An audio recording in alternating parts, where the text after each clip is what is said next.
morning. Welcome to Sri Krishna Stories. Stupid king, have you punished my devotee for giving me a simple object pad? Asked by Puri Jagannatha. Simple story to explain. Parameshti, a tailor, lived in Delhi. He is ugly and cunning. Yet he was the best devotee of Vishnu, who possessed all the virtues. Parameshti, an expert in tailoring industry, was famous for sewing clothes for Delhi Mughal Badshah. Once King Badshah sent an expensive cloth embroidered with gold lace, pearls, and diamonds to Parameshti to sew two pillows.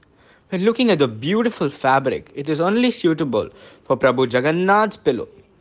Parameshti thought to himself, Parameshti, the time when the cloth was received from Pasha was the time of the chariot pilgrimage. When Jagannath rides in a chariot and visits Pahandi, Parameshti began sewing pillows. After finishing the sewing, Parameshti closed his eyes with satisfaction, seeing the pillows that were neatly and beautifully designed. Thought of Prabhu Jagannath's Pahandi Vijay Leela in his mind. Lord Jagannath was coming to captivate the minds of thousands of devotees, irrespective of caste or creed. He was reclining on a pillow when Jagannath was taken away from the temple. The servants moved the pillow and lowered Jagannath into a chariot. Parameshti also saw the scene in meditation. Suddenly seeing the pillow unfold, he knew that Lord needed another pillow. As if something was really standing next to Prabhu Jagannath.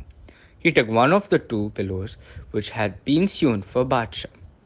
Jagannath really bought what he gave mentally. The servants kept moving him towards the chariot. Parameshti's imagination dissipated. Danvasam found that there was only one instead of two pillows. Jagannath actually took a pillow and suddenly texted him. Parameshti is surprised to see this. The tailor considered himself fortunate to have used a pillow he had sewn for the Lord's solitary service. He was heartbroken that Jagannath was showing him mercy. At the same time, fear infected him.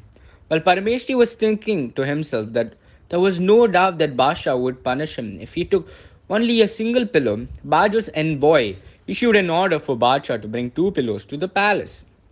Parameshti immediately took only one pillow with him. She left her greetings to Badsha and then gave him a pillow. Badja was confused and asked, I told you to sew two pads. One is here. Where is the other pad? Did you not sew the another pad? What happened to the other pad? Tell me the truth. Parameshti immediately fell at the feet of Badsha. As Lord Jagannath took another pad, I only have this one pad. Please accept this and do what you think I should do. He said that. Bacha smiled, but his heart boiled. After staring at Parameshti, he said, What are you not conscious of?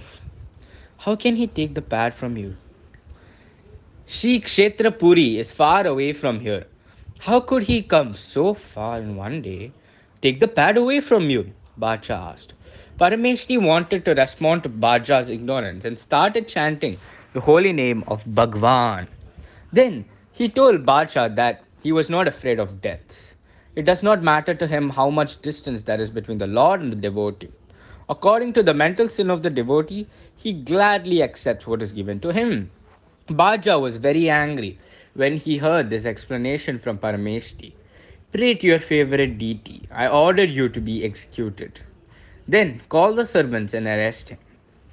Take him to the dungeon prison. Tie his hands and feet and starve him. May he starve him to death. How he saves. I said, Look too. Parameshti began to pray to Lord Jagannath in prison. Oh Prabhu, please save me. Save me from the punishment of this Mughal king. You can do anything to me because nothing is under my control. Thus prayed, Parameshti uttered the name of Bhagavan with his eyes closed and immersed himself in meditation. His mind was immersed in the four armed form of Bhagavan. Lord Jagannath knew the status of Parameshti. The Lord cannot tolerate the sufferings of his devotees. He immediately appeared in prison and the Lord threw the baton. He cast his merciful gaze on Parameshti. As soon as the sight of the Lord fell on him, Parameshti's limbs were freed from the animals. When he opened his eyes, he saw Lord Jagannath in front of him. The Lord placed his lotus flowers on the head of Parameshti.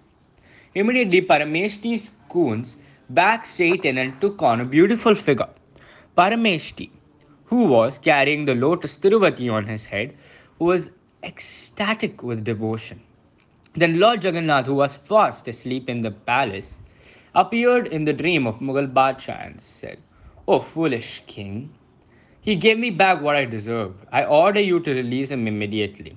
He fell to his feet and begged for forgiveness, whipping Badshah and leaving the palace. Badshah awoke from her bed and wondered if she had had a bad dream. But when he saw the scars on his back, he realized that what he saw was not a normal dream. For the sake of his devotee to teach me a lesson, Lord Jagannath has come and punished me in my dream because I was late in fulfilling his orders. I was in even greater danger. Parameshti was untied in prison and his back coon was erect and he was amazed to see Parameshti with a glow of beauty. He saw that he was pronouncing the name Hari without any harm. Bajra, who had to apologize to Parameshti, sent him to his abode with the royal honor of placing him on the top of the title elephant, giving him the respect and the rewards he deserved. Sarvam Shri Krishnarpanam.